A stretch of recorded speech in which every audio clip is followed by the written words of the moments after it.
పూర్తి వివరాలు చూసే ముందు మా ఛానల్ ని సబ్స్క్రైబ్ చేయడం మర్చిపోకండి. శ్రీ గురుభ్యో నమః. శ్రీ మహాసరస్వత్యై నమః. ఓం నమః శివాయ. నారాయణ శాస్త్రి ఆస్ట్రాలజీ ఛానల్ వీక్షిస్తున్నటువంటి ప్రేక్షక మహాశీలకు స్వాగతం, సుస్వాగతం.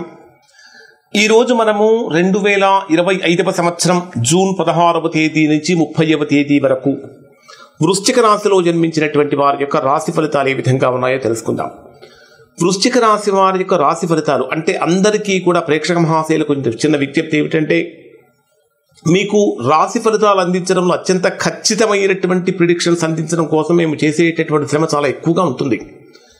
ఈ రాశి ఫలితాలు చూసినటువంటి వారు ఇవి మీకు ఎంతవరకు ఉపయోగపడుతున్నాయి, ఎంతవరకు వర్తిస్తున్నాయి అనేటటువంటి విషయాన్ని కామెంట్స్ రూపంలో తెలియజేయండి. మనము చెప్పేటటువంటి ఫలితాలు 90% మందికి 90% ఫలితాలు వర్తిస్తాయి. ఆ 10% మందికి ఎందుకు వర్తించమంటే వారి వ్యక్తిగత జాతకంలో దోషమున్నా, జరుగుతున్నటువంటి మహర్దశలు కానీ అంతర్దశలు కానీ ప్రతికూలంగా ఉన్న గొప్ప ఫలితాలు పొందలేరు. అటువంటి సందర్భంలో వారి వ్యక్తిగత జాతక విశ్లేషణ చేయించుకొని దోష పరిహారం కనుక చేయించుకుంటే సత్ఫలితాన్ని పొందుతారు.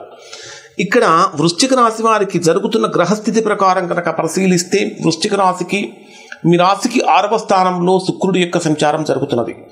అంటే 6వ స్థానంలో శుక్రుడి యొక్క సంచారం అనేటటువంటిది ఖర్చులు పెరుగుతూ ఉంటాయి కాబట్టి ఖర్చులు నియంత్రించుకోవాలి. కొన్ని రహస్యమైనటువంటి సంబంధాలలో సమస్యలు వచ్చే అవకాశం ఉంటుంది. ఈ విషయంలో కూడా జాగ్రత్తలు పాటించాలి. దంపతుల మధ్య అపార్థాలకు దారి తీసే పరిస్థితులు ఉన్నాయి కాబట్టి అత్యంత జాగ్రత్తగా సన్నిహితంగా ఉండాలి. ఆరోగ్యపరంగా కనుక తీసుకుంటే కొంచెం కడుపుకు సంబంధించిన సమస్యలు కానీ కొన్ని వాత సంబంధమైన సమస్యలు పెరుగుతూ ఉంటాయి. ఖచ్చితంగా శుక్రవారం రోజున గోమాతను కనుక పూజించినట్లయితే కొంతవరకు ఫలితాన్ని పొందుతారు. అలానే మీ రాశికి 8వ స్థానంలో రవి మరియు గురుగ్రహాలు, ఈ 2 గ్రహాలు 8వ స్థానంలో సంచరిస్తున్నాయి. అంటే ఆత్మకారకుడైనటువంటి రవి అలానే ధర్మకారకుడైనటువంటి గురుడు 2 గ్రహాలు 8వ స్థానంలో సంచరిస్తున్నటువంటి కారణం చేత న్యాయ సంబంధమైన సమస్యలు ఈ మాసంలో కలిగే అవకాశాలు ఉన్నాయి కాబట్టి కొన్ని విషయాల్లో జాగ్రత్తలు పాటించండి.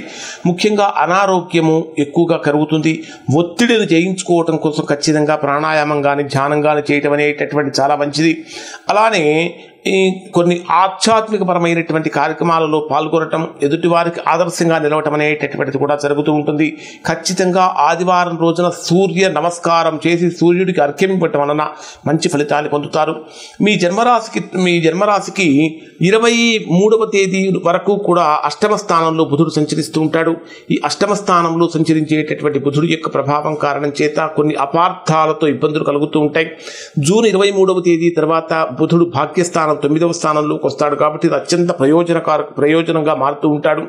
అలానే మీ రాశికి 10వ స్థానంలో కుజకేతు గ్రహాల యొక్క కలయిక, ఇది మీకు కెరియర్ పరంగా చాలా కీలకమైనటువంటి మార్పులు ఇక్కడ జరిగే అవకాశం ఏర్పడుతూ ఉంటుంది. ఉద్యోగంలో అధికారులకు అనుకూలత, గౌరవము, ఉత్సాహం అనేటటువంటి పెరుగుతూ ఉంటాయి. ముఖ్యంగా చెప్పాలంటే ఉద్యోగపరమైన సమస్యలు ఫేస్ చేస్తున్నటువంటి వారు మంగళవారం రోజున హనుమాన్ చాలీసా పఠించడం అనేటటువంటిది చాలా మంచిది. అలానే మీ జన్మరాశికి 5వ స్థానంలో శని గ్రహం యొక్క సంచారం కూడా జరుగుతున్నది. అంటే 3, 4 స్థానాధిపతి అయినటువంటి శని 5వ స్థానంలో సంచరిస్తున్నాడు.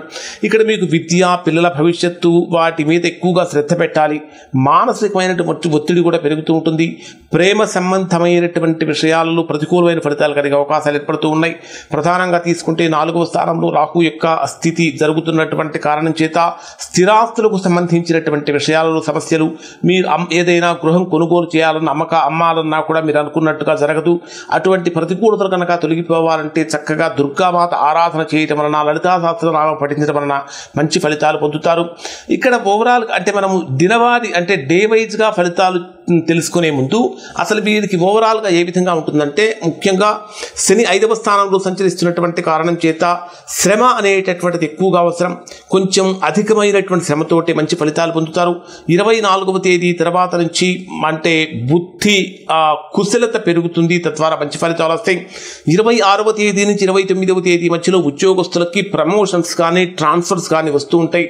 ఇది చాలా అత్యంత అనుకూలమైన కాలం. 26వ తేదీ నుంచి 29వ తేదీ మధ్యలో వ్యాపారస్తుల కనుక అయితే 20వ తేదీ నుంచి 26వ తేదీ మధ్యలో అంచనాల కన్నా కూడా మించినటువంటి లాభాలు కలిగే అవకాశాలు ఉంటాయి.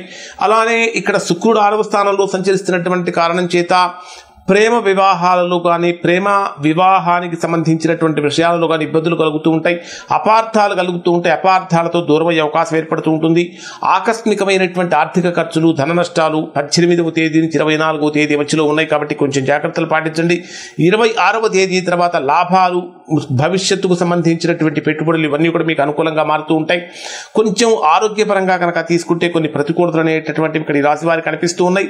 ఇక్కడ మనం డే వైజ్గా కనుక పరిశీలిస్తే 16వ తేదీ ఉదయం నుంచి ఈ రాశి వారికి కనుక పరిశీలించినట్లయితే 16వ తేదీ ఉదయం నుంచి 16వ తేదీ మధ్యాహ్నం 1:06 వరకు ఉండేటటువంటి సమయంలో మీకు గృహ సంబంధమైనటువంటి పనులు పెరుగుతూ ఉంటాయి.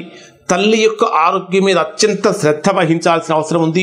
ముఖ్యంగా ఏదైనా వాస్తు మార్పులు కనుక చేయాలనుకుంటే ఈ రోజుల్లో చేయకండి.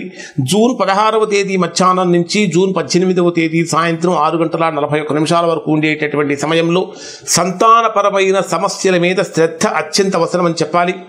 ప్రేమ వివాహాలలో ప్రేమ విషయాలు అప్రమత్తత, అప్రతిష్టలు కలుగుతూ ఉంటాయి. అంటే అపార్థాలు కలగటం కానీ నిందలు రావటం కానీ జరుగుతూ ఉంటాయి. విద్యార్థులకైతే మిశ్రమమైనటువంటి ఫలితాలే కనిపిస్తూ ఉన్నాయి.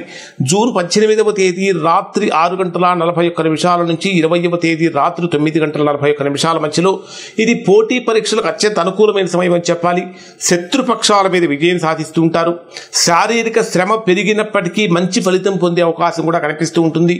20వ తేదీ రాత్రి 9:41 నుంచి 22వ తేదీ రాత్రి 11:03 మధ్యలో దాంపత్య వ్యవహారాలు, దాంపత్య సంబంధాలు, వ్యాపార సంబంధాలు పరీక్షకు గురవుతాయి. అంటే ఏదో ఒక రకమైనటువంటి ఇబ్బందులు అనేటువంటివి కలుగుతూ ఉంటాయి. కాబట్టి దాంపత్య జీవితంలో అత్యంత జాగ్రత్తలు పాటించాలి.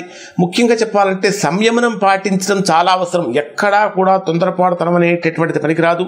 అనవసరమైనటువంటి పదజాలాలు ఉపయోగించడం వల్ల ప్రతికూలతలు కలుగుతూ ఉంటాయి. జూన్ 22వ తేదీ రాత్రి 11:03 నుంచి 24వ తేదీ రాత్రి 11:46 వరకు ఉండేటటువంటి సమయంలో అనారోగ్యం ఎక్కువగా పెరుగుతుంది. రహస్య శత్రువుల యొక్క పీడ కూడా పెరుగుతుంది. పెద్దవాళ్ళ యొక్క మాటలు వినటం, వాటిని పాటించడం వల్ల కొంతవరకు ప్రతికూలమైన ఫలితాన్ని తగ్గించుకోవాలనే అవకాశం ఏర్పడుతూ ఉంటుంది. ఇక్కడ రావాల్సిన ధనం చేతికి రాకపోగా ప్రతికూలతలు అనేటటువంటివి కలుగుతూ ఉంటాయి. ఇక జూన్ 24వ తేదీ రాత్రి 11:46 నుంచి 26వ తేదీ రాత్రి 1:40 వరకు ఉండేటటువంటి సమయంలో ఇది బ్రహ్మాండమైనటువంటి అనుకూల సమయం అని చెప్పాలి. ఆధ్యాత్మికత పెరుగుతుంది, ఆకస్మికమైన ధనలబ్ధి చేకూరుతూ ఉంటుంది, పెద్దవాళ్ళ యొక్క సహాయ సహకారాలు అందుతూ ఉంటాయి. ముఖ్యంగా చెప్పాలంటే పుణ్యక్షేత్ర సందర్శనం కూడా జరుగుతూ ఉంటుంది. మనస్సులో ఏదైతే సంకల్పించుకుంటారో సంకల్ప స్థితి జరిగేటటువంటి రోజు అని చెప్పాలి. జూన్ 26వ తేదీ రాత్రి 1:40 నుంచి 29వ తేదీ ఉదయం 6:34 వరకు ఉండేటటువంటి సమయంలో ఉద్యోగపరమైనటువంటి విషయాలలో బ్రహ్మాండమైనటువంటి గుర్తింపు లభిస్తుంది. ప్రమోషన్కి అవకాశాలు అనేటటువంటివి బలంగా ఉంటాయి. మీపై ఆధారపడేటటువంటి వారు ఎక్కువగా ఉంటారు. బాధ్యతలు కూడా ఎక్కువగా పెరిగే అవకాశం ఏర్పడుతూ ఉంటుంది. జూన్ 29వ తేదీ నుంచి 30వ తేదీ రాత్రి వరకు ఉండే సమయం అంతా కూడా లాభాలు, అంటే అనేక రంగాలలో లాభాలు కనిపిస్తూ ఉంటాయి. కొత్త కొత్త అవకాశాలు వెతుక్కుంటూ వస్తాయి. స్నేహితుల యొక్క సంపూర్ణమైన సహాయ సహకారాలు లభిస్తూ ఉంటాయి. కొన్ని ముఖ్యమైనటువంటి విషయాలలో ఎమోషన్స్ గురికాకండి, భావోద్వేగాల నుంచి బయటపడటానికి ప్రయత్నం చేయండి. ఓవరాల్గా కనుక పరిశీలించినట్లయితే ఈ వృశ్చిక రాశిలో జన్మించినటువంటి వారికి మిశ్రమమైన ఫలితాలు ఉన్నప్పటికీ, అష్టమ స్థానంలో గ్రహాల సంచారం జరుగుతున్నప్పటికీ కూడా అనుకూలమైనటువంటి ఫలితాలు ఎక్కువగా ఉన్నాయి. ఇప్పుడు చెప్పినటువంటి పరిహారాలు కనుక పాటించినట్లయితే తద్వారా మంచి ఫలితాలు పొందే అవకాశం ఉంటుంది. ఇవి వృశ్చిక రాశి వారికి సంబంధించిన ఫలితాలు. శుభం.